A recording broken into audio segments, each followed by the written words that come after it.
Imaginaos un mundo donde los dos hemisferios no se conocen.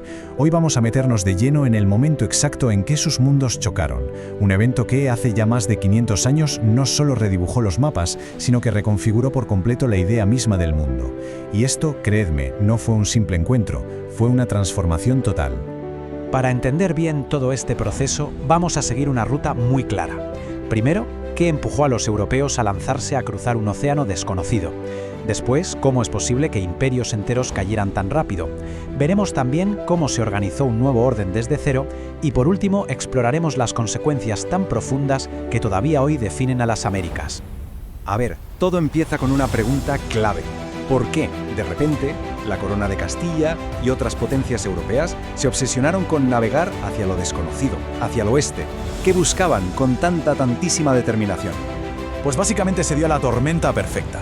Por un lado, en lo económico, la caída de Constantinopla en 1453 fue un mazazo. Bloqueó la ruta de la seda y se necesitaban nuevas vías comerciales con Asia sí o sí. En lo cultural, el ambiente de la época era de pura aventura. La gente alucinaba con los relatos de viajeros como Marco Polo. Y, lo que es crucial, la tecnología por fin lo permitió.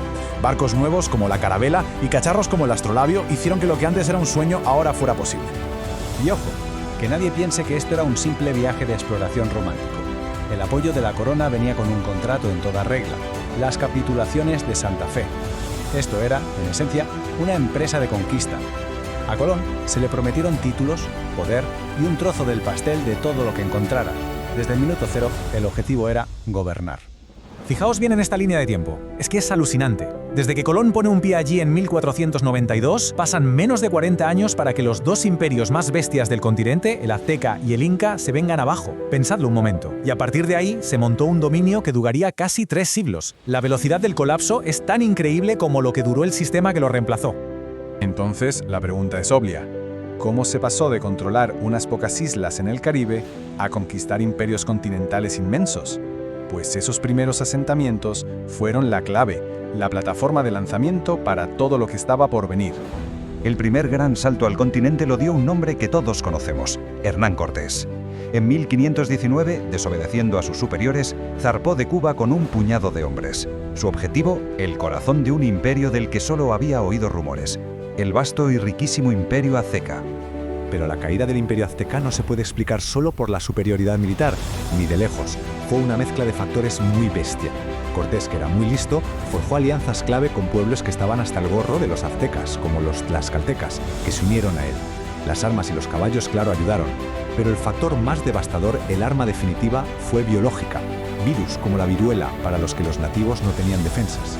Todo terminó con el asedio brutal de 3 meses a la capital, Tenochtitlán. Y mientras México caía, a miles de kilómetros al sur, otro conquistador, Francisco Pizarro, escuchaba historias de un imperio aún más rico en las montañas. Su objetivo, el imperio inca, el estado más grande de toda la América precolombina. Pizarro tuvo una suerte increíble, o una astucia brutal, según se mire. Llegó en el momento perfecto, cuando el imperio estaba hecho polvo por una guerra civil sangrienta entre dos hermanos por el trono. No necesitó un gran ejército. Su táctica fue audaz y despiadada. De un solo golpe, capturó al nuevo emperador, Atahualpa. Y al cortar la cabeza del poder, todo el sistema, que estaba súper centralizado, se vino abajo como un castillo de naipes. Vale, ya han caído los grandes imperios. ¿Y ahora? ¿Qué? ¿Cómo se organiza todo esto? El objetivo era muy claro: montar una administración que fuera, en esencia, una copia del modelo que ya funcionaba en la península. La pieza clave de este nuevo orden, sobre todo en lo económico y social, fue la encomienda. Y es importante entenderla bien. Legalmente no era esclavitud, porque los indígenas eran súbditos de la corona. Era más bien un sistema de trabajo forzoso. A un español se le encomendaba un grupo de nativos. En teoría, a cambio de su trabajo, el encomendero debía cuidarlos y enseñarles la fe cristiana. En la práctica, como denunció hasta la saciedad el fraile Bartolomé de las Casas, se convirtió a menudo en una forma de explotación brutal. Como es lógico, la conquista desató una serie de consecuencias que transformaron para siempre y de manera radical tanto América como el resto del mundo. De todas las consecuencias, ninguna es tan brutal como esta, una auténtica catástrofe demográfica. Se calcula que en 150 años la población nativa se desplomó hasta en un 80%. La causa principal no fueron las espadas, sino un enemigo invisible, el choque microbiano. Virus como la viruela o el sarampión, que en Europa eran comunes, Aquí actuaron como armas biológicas contra una población que no tenía ninguna defensa. Pero de alguna manera, de ese colapso, de esas cenizas, empezó a surgir una sociedad completamente nueva, un tejido social definido por el mestizaje, la mezcla de europeos, indígenas americanos y un poco más tarde africanos. Y aquí viene algo que a mucha gente le sorprende. Esta política de matrimonios mixtos fue sancionada por la ley, por la corona española y desde muy pronto. Esta Real Cédula de 1514 lo deja clarísimo.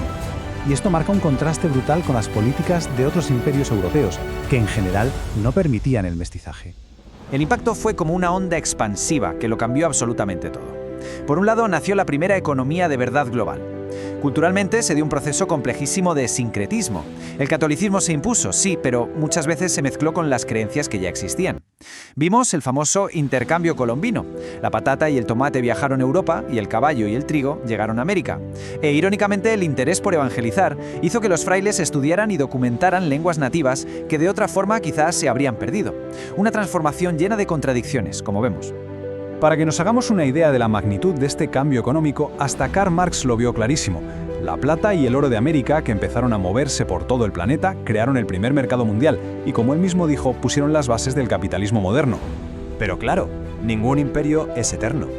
Después de 3 siglos, la relación entre España y sus territorios americanos llegó a un punto de no retorno y se abrió una era completamente nueva. Y aquí llegamos a un debate que puede parecer una tontería de palabras, pero que es fundamental. ¿Los territorios americanos eran reinos o eran colonias? Para la corona eran reinos, partes de una monarquía global con los mismos derechos que Castilla o Aragón. Pero para los líderes de la independencia, esta palabra era clave. Llamarlos colonias justificaba su lucha como una liberación contra un poder extranjero que los explotaba. Las palabras importan, y mucho. En este caso, definieron una guerra. La chispa que prendió la mecha fue la invasión de Napoleón a España en 1808. Eso creó un vacío de poder tremendo que fue el catalizador.